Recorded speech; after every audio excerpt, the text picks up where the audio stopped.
पुढची बातमी बघूया। धनंजय मुंडे जर दोषी नसतील तर कारवाई करू नये असं वक्तव्य बबनराव तायवाडे यांनी केलंय।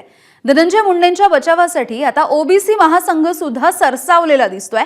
मुख्यमंत्री फडणवीस, उपमुख्यमंत्री अजित पवार यांना तायवाडे हे पत्र लिहिणार आहेत। मुंडे ओबीसी असल्यामुळे मुद्दाम लक्ष केलं जात आहे असंही त्यांचं म्हणणं आहे।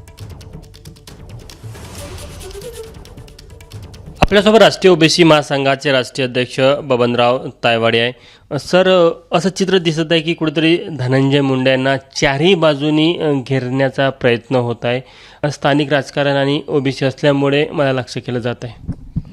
नाही, हे बघा की मी यापूर्वीसुद्धा बोललो होतो की जर पोलीस यंत्रणा जी चौकशी करते आहे त्या चौकशीमध्ये किंवा न्यायालयीन प्रक्रियेमध्ये धनंजय मुंडेंचं नाव कुठेही आलं आणि ते दोषी आहे असं सिद्ध झालं तर त्यांना फाशीची शिक्षा द्या किंवा आणखी कुठली शिक्षा द्या, कोणी त्यांना माफ करणार नाही।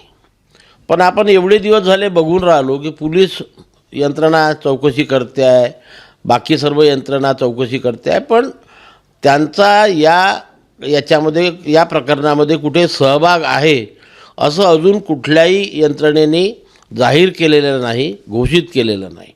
आणि म्हणून एखादी व्यक्ती, मग ती कुठल्याही समाजाची असो, दोषी नसताना त्यांना स्थानिक राजकारणाकरता किंवा काही वैयक्तिक हेव्यादेव्यापोटी बदनाम करण्याचा हा प्रयत्न या ठिकाणी दिसून राहिलेला आहे। ते जर दोषी आरोपलेलं त्यांच्यावरती करा, पण दोषी नसताना एक महाराष्ट्रातलं ओबीसी नेतृत्व, त्या नेतृत्वाला बदनाम करण्याचा हा प्रयत्न आहे असं आम्हाला वाटते। आणि म्हणून धनंजय मुंडे दोषी नसताना जर त्यांच्यावरती अशा प्रकारचे आरोप होत असेल आणि त्यांच्यावरती उद्या काही गदा येणार असं चिन्ह दिसलं तर हा ओबीसी समाज त्यांच्या पाठीमागे उभे राहणार। एक धनंजय मुंडे एक वजनदार नेतृत्व या महाराष्ट्रामध्ये ओबीसींचं आहे। उद्या त्यांच्यावरती समजा काही प्रकार घडला आणि त्यांना मंत्रिमंडळातून बाहेर काढलं किंवा झालं तर या लोकांची हिंमत वाढेल आणि सर्वच ओबीसी नेत्यांना संपवण्याचा प्रकार या महाराष्ट्रामध्ये सुरू होईल। तो ओबीसी समाज खपवून घेणार नाही।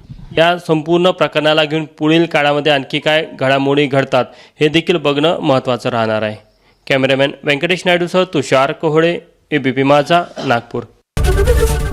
एबीपी माझा, उघडा डोळे बघा नीट।